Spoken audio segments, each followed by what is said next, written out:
Kia ora koutou katoa. This is InfoJam, where we stop and update you on news and info from the past week. Leading news this week from the 9th to the 15th of May is New Zealand Sign Language Week. The week is a designated time to celebrate one of New Zealand's 3 official languages. This year's theme is New Zealand Sign Language is Essential. The meaning behind the theme is multifaceted. It highlights the importance of New Zealand Sign Language and also recognises the many essential workers who are deaf. There are approximately 20,000 people in New Zealand who use New Zealand Sign Language as a form of communication, with approximately 4,600 of this number who are deaf.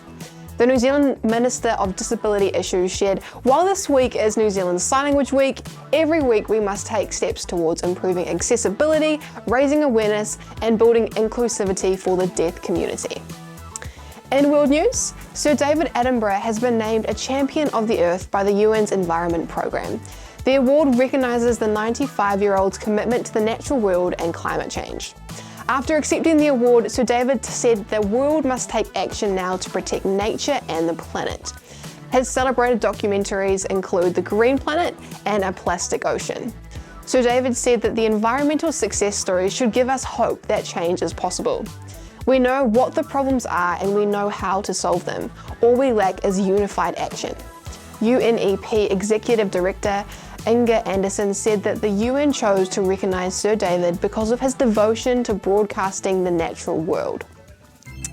From the Odd Stuff file, researchers at GHGSat, an environmental research company, have completed an experiment where they were able to measure cow burps from space using satellites.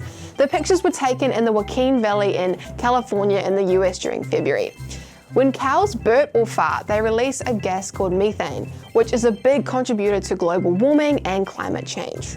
Looking at their results, the scientists found the amount of methane released at the farm they studied in Joaquin Valley was between 361 to 668 kilograms per hour.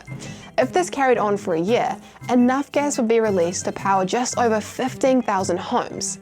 Scientists hope that this information can be used to help set official targets to limit the amount of methane produced. In sports, New Zealand online gamers are preparing for the upcoming Commonwealth Games. Esports will be a pilot sport event at the 2022 Commonwealth Games in Birmingham. This will give people a chance to see what this new sport is all about. In 2022, there will be eFootball, an online version of a football match, Dota 2, a battle arena game in which teams destroy the opponent's structures while protecting their own, and Rocket League, a point-scoring game that is a combination of football and cars.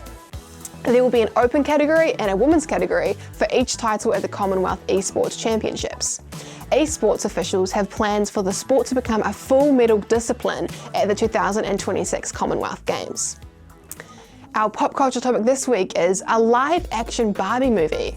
Fans of the famous Barbie doll are in for some exciting news. Film production company Warner Brothers have announced that the upcoming live-action movie will be out in audiences to see in July 2023. The film, which was first announced back in 2019, is a joint project between Warner Bros. And Barbie manufacturer Mattel. And now fans can get their first glimpse of actress Margot Robbie as Barbie. The first look image of Margot Robbie features the Australian actress sitting in a bright pink car wearing a stripy blue top with matching accessories.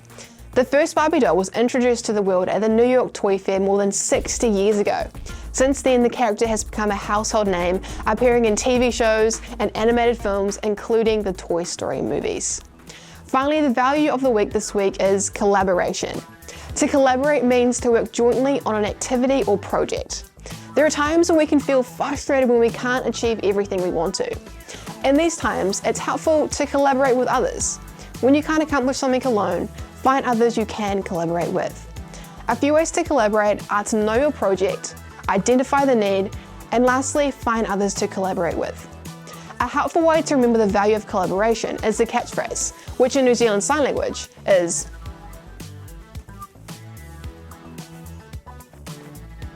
or get it done with more than one. And a massive shout out to Manchester Street School in Fielding. Have an awesome day, team. Stay cool.